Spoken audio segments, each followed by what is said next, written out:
Yesterday, I never would have done what I did today. These forces that often remake time and space, that can shape and alter who we imagine ourselves to be, begin long before we're born and continue after we perish.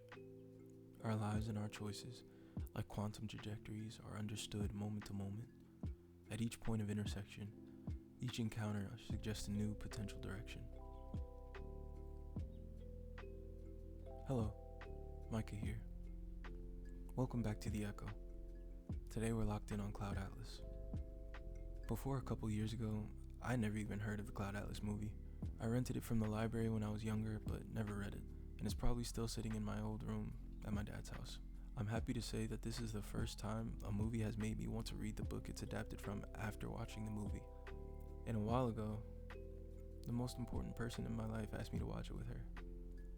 I had just dropped out of school, and I thought I knew everything about movies. Like your typical film school burnout, I faced an entire blunt thinking it would enhance the experience. I fell asleep 10 minutes in.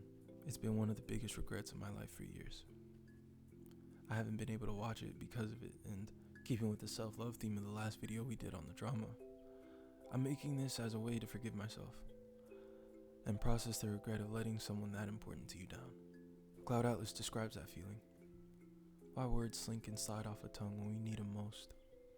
If my tongue had been more bold, I could stop all the diresomes waiting to happen.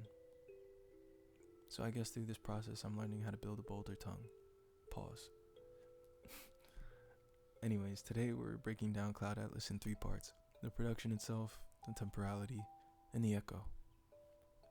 Cloud Atlas was directed by Tom Twyker and the Wachowski sisters, and it's the best film with 3 directors I've ever seen.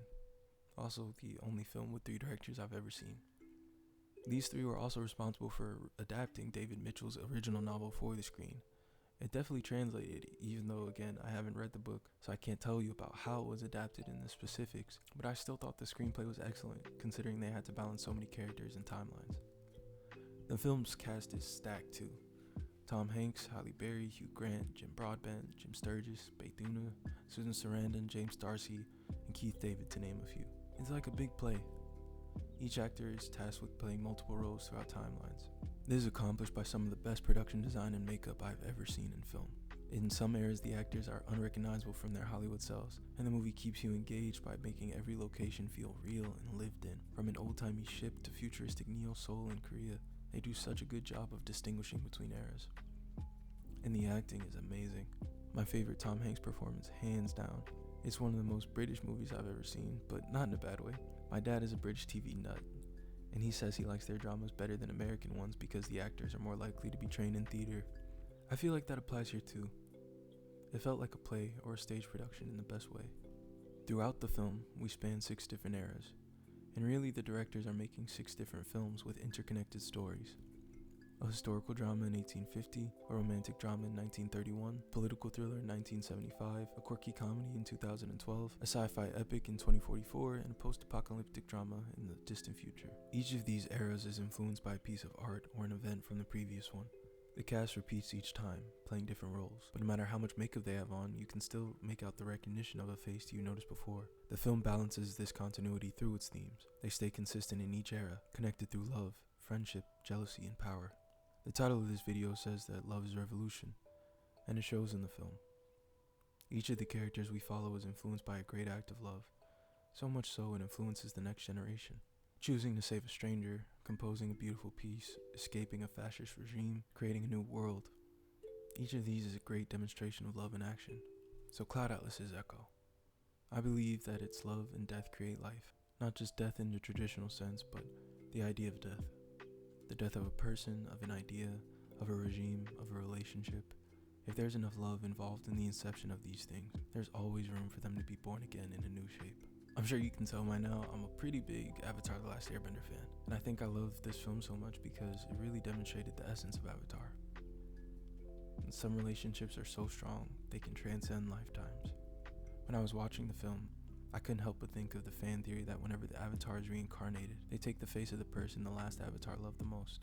I felt that way when I saw these characters take on new lives every time, find new ways to each other, even though they're different people. I think that the film is echoing something that I'm learning in life now. Life and love are art. The way we live and the way we love can be art, and art can be the way we live and love as well. It's an eternal recurrence between these two principles, maybe a comet or a constellation, a connection we can never fully explain, but when we feel it, we inherently understand. Like the film says, our lives are not our own.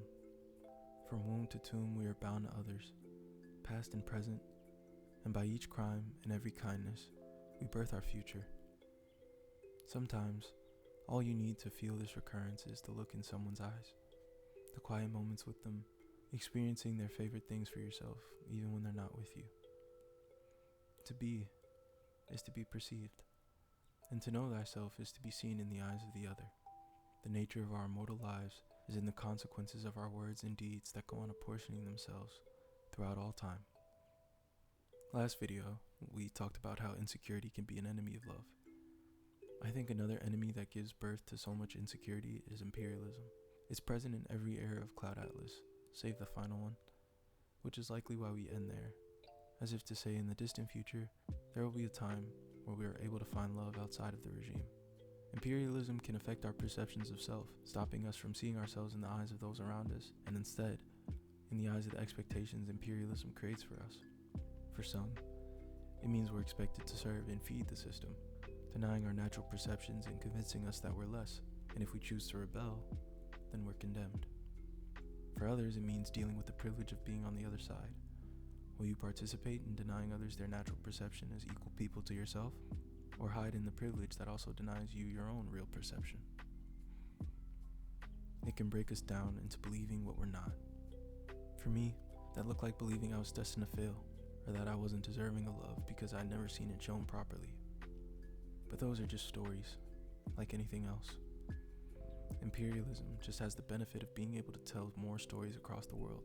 The same person who introduced me to this film asked me once, "Why can't you see yourself the way I do?" I couldn't answer. But I think now I know it's because when you grow up believing the story that the system tells you about yourself, it becomes the only perception you have. The only thing that frees us from that perception is love. And like the drama demonstrated, that freedom also requires the love of self, because you won't be able to feel the eternal recurrence if all you focus on is the pain. So go free yourself from the expectation. Find love in all forms, create and experience art in all forms, and please don't hold back. It might feel stupid, especially with how strong it seems the system is becoming, but that's what they want to happen. So write that letter, or script, or play, or book, compose that sextet, take that photo, sing that song, paint that picture, and do it from a place of belief and love. Someday someone might play the music you heard in a dream, or paint you in a color you feel embodies you but you can never describe, or make a film that helps you understand your failures after being burnt out for years and strengthen your belief in love and yourself. When it comes to love, the true kind of love, don't let yourself be bound to the conventions of the system. Like Sanmi said, all boundaries are conventions waiting to be transcended. One may transcend any convention if one may conceive of doing so. In moments like these, I can feel your heartbeat as clearly as my own, and I know that separation is just an illusion. My life extends far beyond the limitations of me. Cloud Atlas shows us that love and art can't die. When combined, they create the eternal recurrence, this immortal phenomenon that manifests in motion and memory. I want to dedicate my life from here on to that phenomenon, because the greatest love I've ever known was art. And the greatest art I'll ever make will be because of that love. This was such a beautiful film, one that couldn't be created without that eternal recurring cycle of love and art. And if I'm truly to call myself a volunteer in service to art, I have to hold on to the love that helped me see myself as more than what I've been. The same love that helped Frobisher compose his masterpiece. So I'll keep creating with that love in my heart that'll lead me to the one I love in the next life. I end this how it began, just like Cloud Atlas did, by saying, "Yesterday I never would have done what I did today." These forces that often remake time and space, that can shape and alter who we imagine ourselves to be, begin long before we're born, and continue after we perish. Our lives and our choices, like quantum trajectories, are understood moment to moment. At each point of intersection, each encounter suggests a new potential direction. Because if I cared to imagine a heaven, I would imagine a door opening, and behind it, I would find her standing there, waiting for me.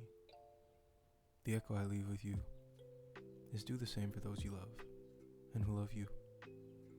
It might seem pointless in spite of the world right now. These acts might seem like a single drop in a limitless ocean. What is an ocean but a multitude of drops?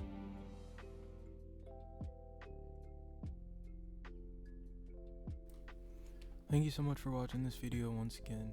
If you enjoyed, please leave a like, a subscribe, and comment, do whatever, all the bullshit, I don't really care. I'm just having fun with this. Next up is Project Hail Mary. Haven't watched it yet, but yeah, I'm excited too, so stay tuned.